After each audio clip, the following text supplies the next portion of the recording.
I want to turn to Ezra, and I want to go on a journey tonight of somewhat going backward but yet going forward about what our assignment really is and what all of our assignment is. And I want to try to tie together everything that's happened today as we go. How's that?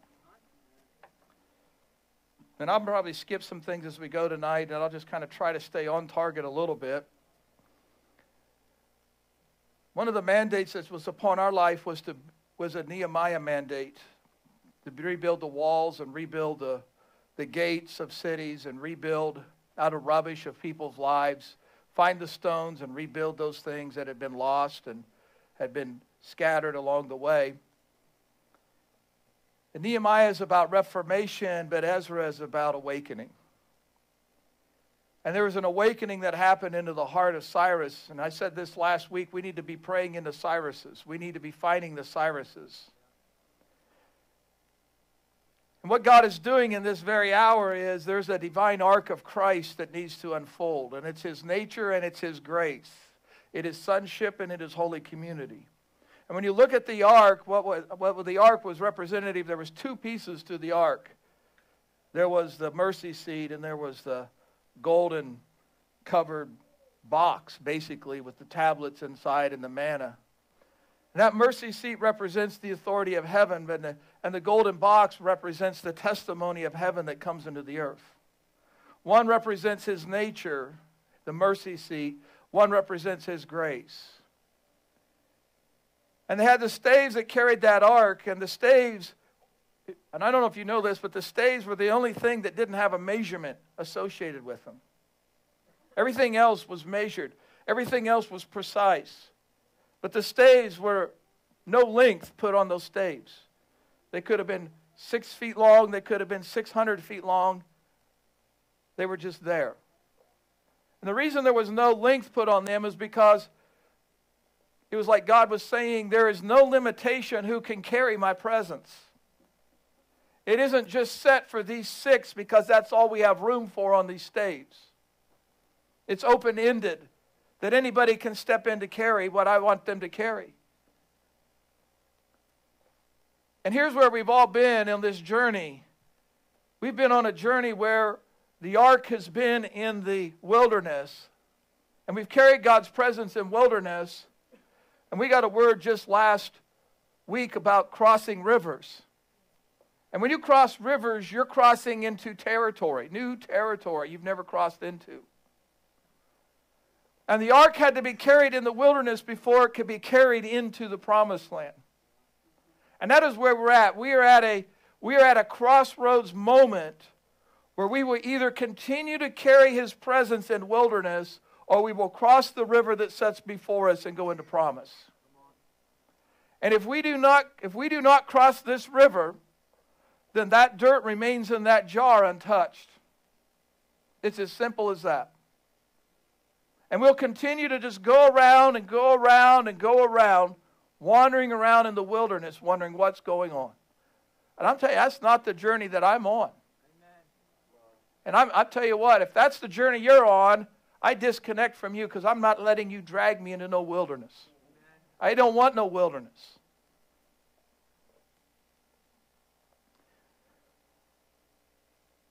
Judy will correct me here.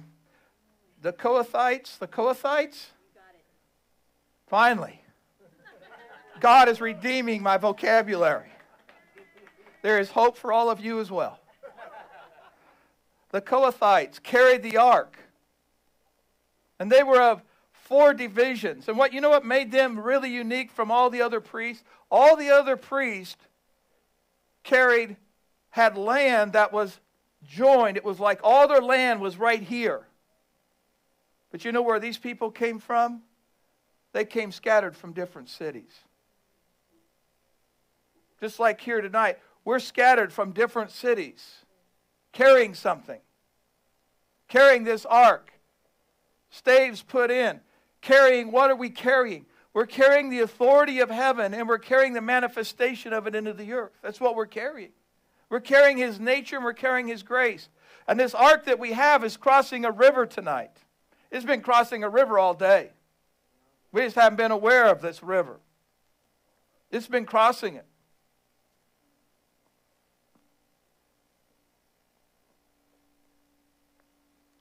Well, maybe we better start here.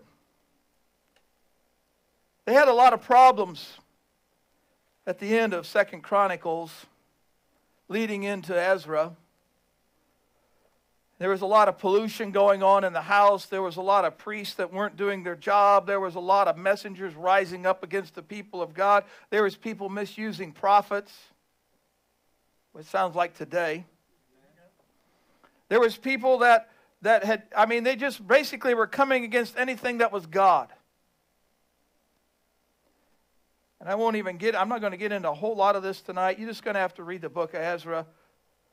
But Ezra starts and it opens up with, now in the first year of Cyrus, king of Persia, the word of the Lord by the mouth of Jeremiah might be fulfilled. The Lord stirred up the spirit of Cyrus.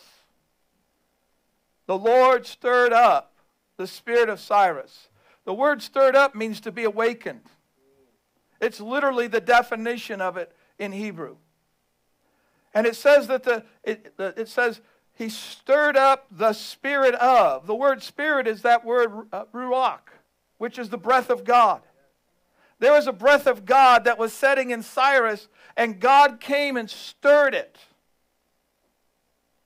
And God's trying to stir the breath in the church in this hour, in the remnant, in the body, in the ecclesia, however you want to describe whoever we are, Pentecostal, charismatic, full gospel. I don't even know what I am but kingdom. That's all I know, and if it fits in there, then that's probably what I is. The rest of it, I don't know. But he stirred, and we sing these songs, oh, everything's possible, God, but yet I can't really believe the soil of Iowa can be redeemed to the degree that which has happened at Azusa Street was redeemed. And yet he can come and stir up the breath that's setting in a heathen king. He can awaken his breath in a heathen king, even though the king's motive is wrong, because he wanted people to, he was like, I want all the gods to pray that I have a long life, so I'm going to get these guys as gods on the board with me, and I'm going to release them to go to Jerusalem and build this thing so that I can have something out of this. That was really his motive in the whole thing. That's why he gave all the money and the funding and all of this stuff to him and said, hey, go do this thing. And God stirred up that man. I sat here and go, God, what's it going to take to stir us up? Man, we haven't even, this is pathetic that we haven't got no more stirred up than we are even today. Oh my gosh. And he sets this decree in motion based on a decree of Jeremiah that's now 67 years old that has to be fulfilled within 3 years. He sets in motion a decree that was given 7 years ago that now has to be fulfilled in the next 6 months. You see the parallel of this? Of what's going on? And that word, I gave the word. I stand by that word. I can't help it you don't see that widespread through our state. You know why? Because they rejected the apostles. They totally rejected it. And like he said, people don't know what I had to carry about everything that came against me back there when this whole thing was trying to be birthed. There was people that rejected that word. There's people that came against that book I wrote. Told people not to write, not to read it. Told people to stay away. Seriously, went right against it. And I wrote the book, why? To try to bring the state together, to rally around something. I didn't write the book, for any other reason than that. So there's this decree that's been issued by Jeremiah. And man, I'm just like floored by how this whole story unfolds.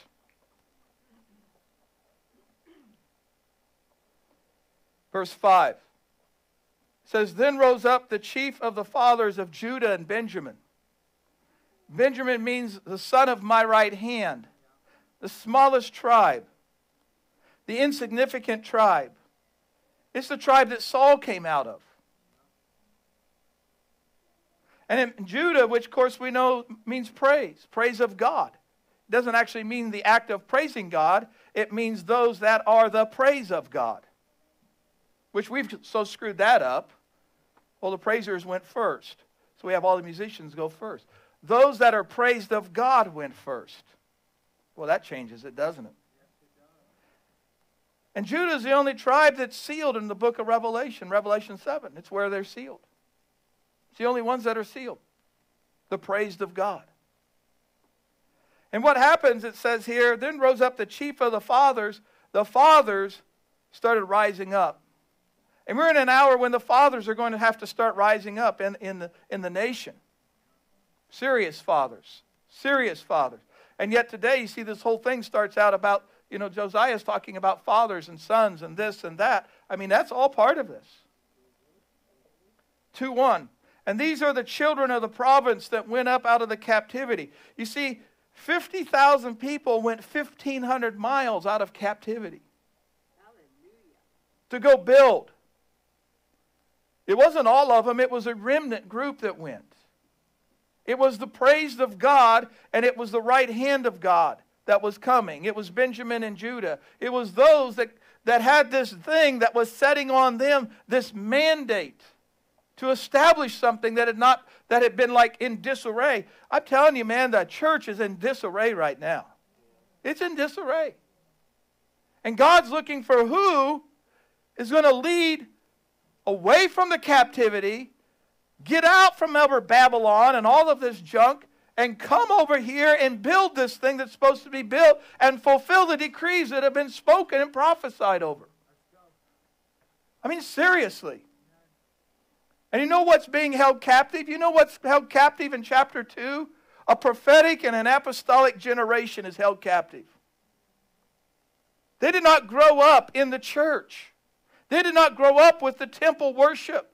They grew up in captivity, in Babylon. And they had to decide to come out of it and walk away from it. And I'm going to tell you what the whole chapter 2 is. Here's what the entire chapter is about. It is all about the children that are coming. The entire chapter is about it. Such and so, the children of this one. Such and so, the children of this one. Such and so, the children of this one. The whole chapter is about it.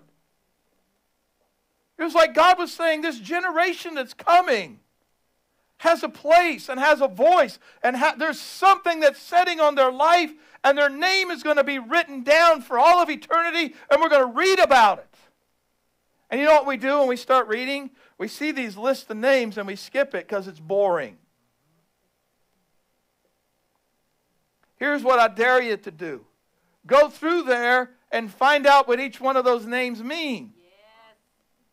And you'll probably see a pattern start emerging of what God's trying to say. Because that's kind of like how He does things. It's His ways. It isn't some names. There's description. In those days, your name was a description of what you would do and function in life.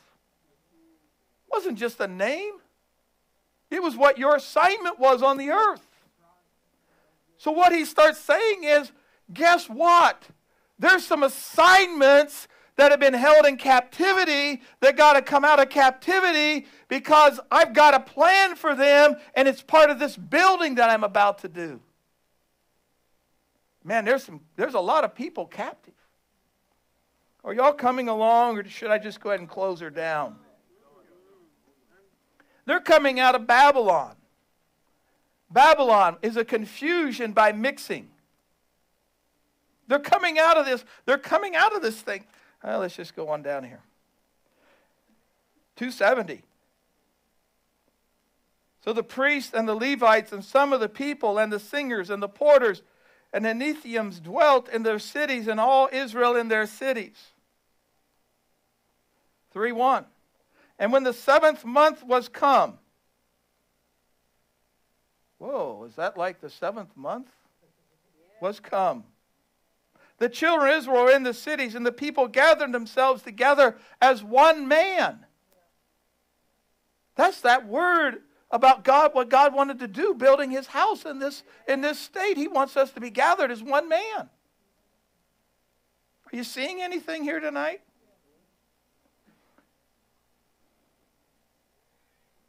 And they began, I'll just paraphrase what's going to happen. They began offering all kinds of offerings.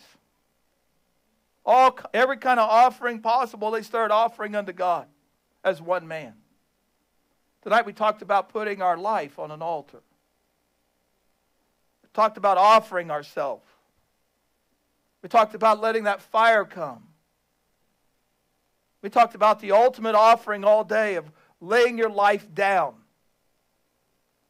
Putting your life aside. A lifestyle of prayer and fasting. All of that's been coming all day long. The whole thing's been talking about this offering of your life.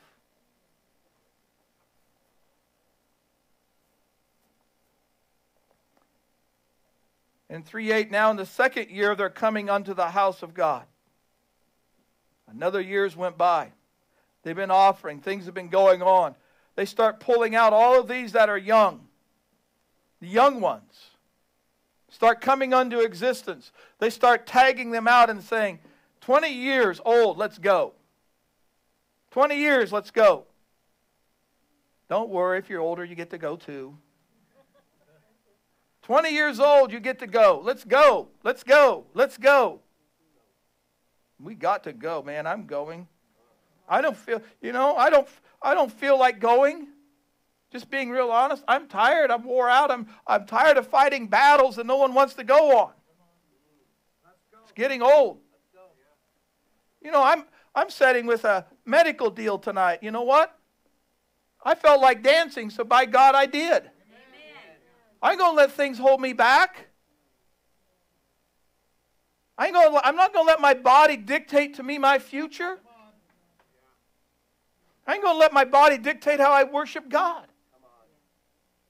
It's like, body, you're going to comply because my feet want to go. So here we go. It's fun. It is, isn't it? Like, I saw Sean dance. I'm like, and I just went for it, man. I'm like, look at his feet. Yeah, I got to get going. He was egging me on. In verse 10, the builders laid the foundation of the temple of the Lord, and they set the priests in their apparel, and the trumpets, and the Levites, and on and on and on, after the ordinance of David the king. And they sang together by chorus and praising and giving thanks unto the Lord, because he is good and his mercy endures forever.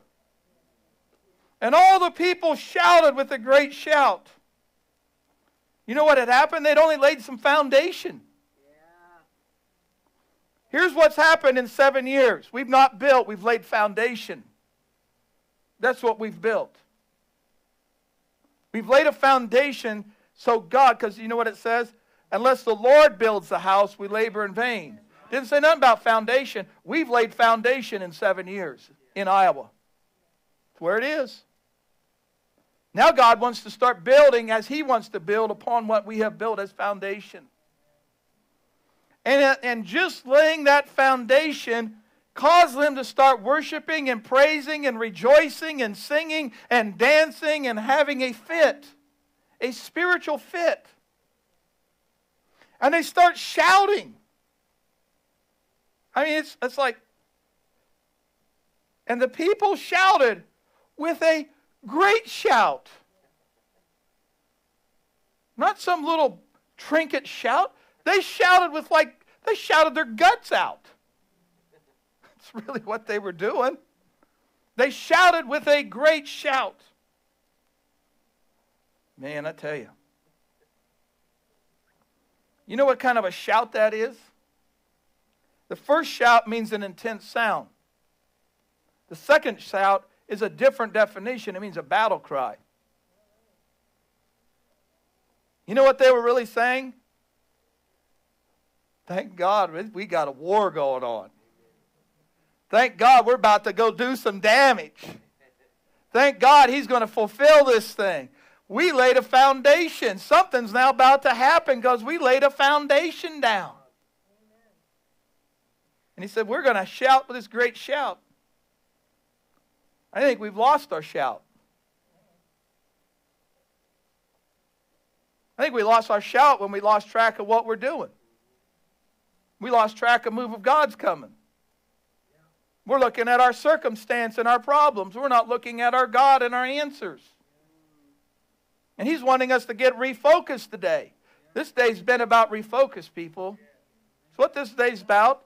This day's about let's get on track and bring this move into the nation. It's really about bringing it in the nation, not just in the Iowa.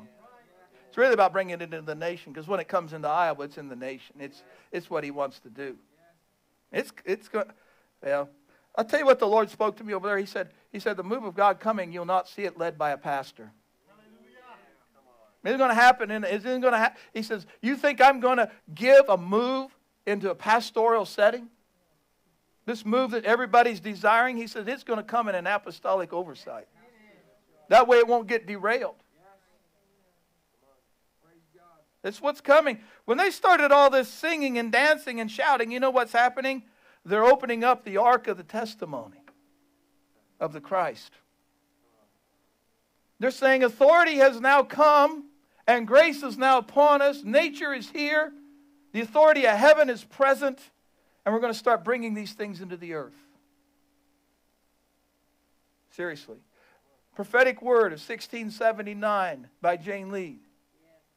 That in the last days there'll be an opening of the ark of the testimony and full redemption will be seen upon the earth. Full redemption. We've had partial redemption. We have full redemption is our portion. Partial redemption is our reality. Sad. Because we haven't fully opened up the ark of the testimony of Christ. We haven't opened up the nature of God in fullness, nor the grace of God upon us, or the authority of God, or that which is in heaven. We haven't peered in to see that which must be seen in this hour. Here's what the word testimony in the Old Testament, a definition of what testimony can mean. It can mean a legal thing and all of that, but here's what it can mean. To declare a new administrative law that has been enacted. Something new has just came into play, and it's now been enacted, and now it's the law of the land. That's what happened when the ark came. It was the law of the land.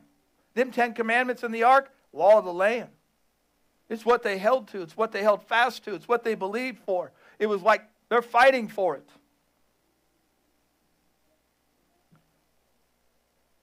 Remember I said we got to find the elders of cities and the fathers in our state. We can find the elders of the city because they're the influential ones. And they may not have a ministry. We talked about that. How do we find the fathers of our state? Here's how they are. Here's what the Lord spoke to me about it. And many of the priests in verse 12, and the Levites, and the chief of the fathers, who were ancient men who had seen the first house. There's the first clue. They've seen a past move of God.